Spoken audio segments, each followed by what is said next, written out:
안녕하세요. 소잉 비비드의 비비드 마마입니다. 오늘의 이야기는 직업입니다. 많은 분들이 좋아하는 일을 직업으로 삼아라, 잘하는 일이 직업이 되어야 한다, 이런 얘기들 하시잖아요. 물론 그렇게 되면 그것만큼 좋은 일이 없죠. 그런데 우리가 딱 맞게 나한테 직업이 오지 않는 경우도 있잖아요.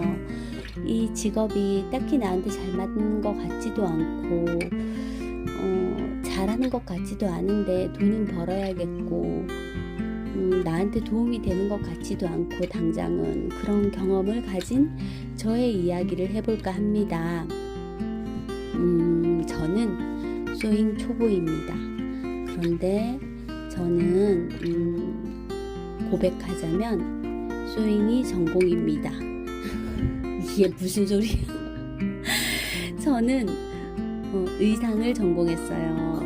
저는 예쁜 게 좋고 디자인이 좋고 해서 학교를 갔는데 막상 대학에 들어가 보니까 제가 좋아하는 디자인이나 뭐 일러스트 이런 것만 하는 게 아니고, 제가 기계도 잘 모르는데 재봉틀도 해야 되고 막 이렇게 숫자 계산을 해서 패턴을 그려내야 하고 막 이러더라고요. 그래서 막 그때는 정말 좋아하는 수업은 정말 재밌게 하고 싫어하는 수업은 막 안 들어가고 이렇게 엉망진창인 학교 생활을 하다가 졸업을 하고 저는 전혀 전공과 상관없는 직업을 택해서 직장 생활을 하게 됩니다. 그리고 그 직장 생활은 재밌었어요. 직장 생활을 하다가 결혼을 하고 이제 아이들을 기르고, 우리 아이들이 꽤 크고 나서 좀 늦게 이제 결혼 전에 하던 일로 직장 생활을 다시 하게 돼요. 그렇게 5년 정도 일을 하다가 작년에 제가 나이순으로 이렇게 하는 그 공고사직에 해당이 되어서 공고사직을 하게 되었습니다. 근데 이 직업이 점점 없어지는 직업이라 어차피 다른 곳에 가도 결국에는 이 일을 계속 할 수는 없을 것 같아서 일단 쉬면서 생각을 하자 하고 쉬고 있는데, 이게 계속 쉴 수는 없는 거예요. 이게 집에 대학생도 둘이 있고 남편의 어깨는 무거워 보이고 또 오래 산다는데 노후도 준비해야 되겠는데 뭘 해야 될지 모르겠고, 내가 할 수 있는 일이 뭐가 있을까 이렇게 생각을 하다가 인생에 한 번도 생각지도 않았던 봉제 공장에 제가 막내 미싱사로 취직을 하게 돼요. 그 미싱이 하나도 기억도 안 나고 바늘은 어떻게 끼는지도 모르겠고 근데 그때 사장님이 전공자라고 그냥 뽑아주신 것 같아요. 후회 많이 하셨을 거예요.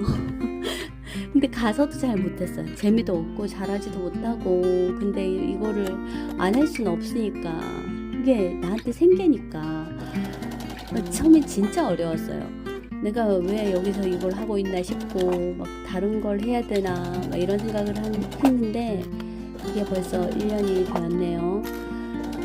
그런데 신기하게도 이렇게 돌아보니까 조금씩 시간이 지나면서 재봉틀하고 익숙해지고 이러니까 늘기 시작하더라고요. 그리고 늘기 시작하니까 절대로 안 생길 것 같던 그 재미가 조금씩 이제 생기고, 기술이 늘어갈수록 이게 성취감도 생기고 뿌듯해지고, 나 얘랑 안 맞나 그랬는데 나 얘랑 좀 맞나 이런 생각이 들긴 하더라고요.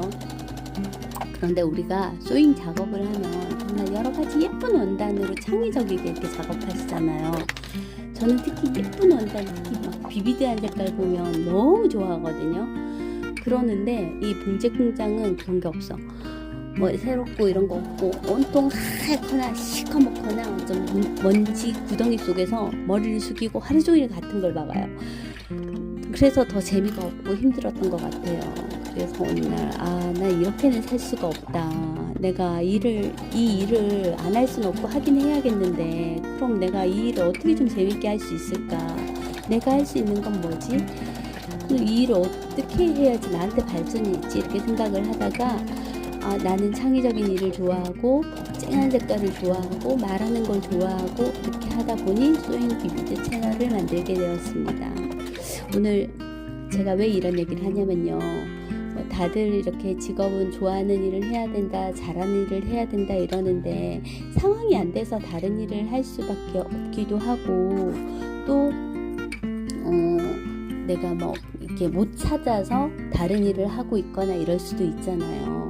그런데 그 다른 일을 하다가 보면 저처럼 그 일이 절대로 맞지 않고 절대 못할 것 같고 안 늘 것 같고 이랬던 일이 익숙해지긴 하거든요. 그리고 조금씩 익숙해지기 시작하면 잘해질 수도 있고 또 그 속에서 내가 조금이라도 좋아하는 것 뭐 이렇게 좀 할 수 있는 거 이런 거를 뭔가 내가 접목하다 보면 또 다른 돌파구가 생기기도 해요.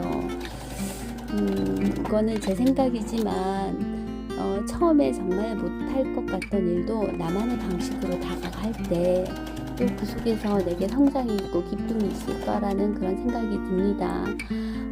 그리고 이제 조금 나이가 들고 나서 생각해 보니까 내가 정말 안 맞다고 생각했던 그 일들이 어쩌면 내가 너무 빨리 나랑 안 맞다고 이렇게 고개를 돌려버린 게 아니었나. 좀 버티는 시간을 줬으면 좀 달라지지 않았을까 이런 아쉬움이 있네요. 이건 그냥 저의 이야기였지만 저의 이야기를 통해 혹시 누군가에게 작은 위로와 동기부여가 되었으면 좋겠습니다.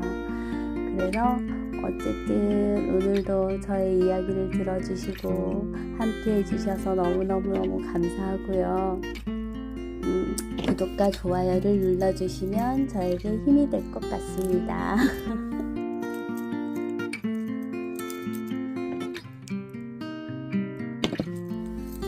그리고 오늘 파우치 만들었어요.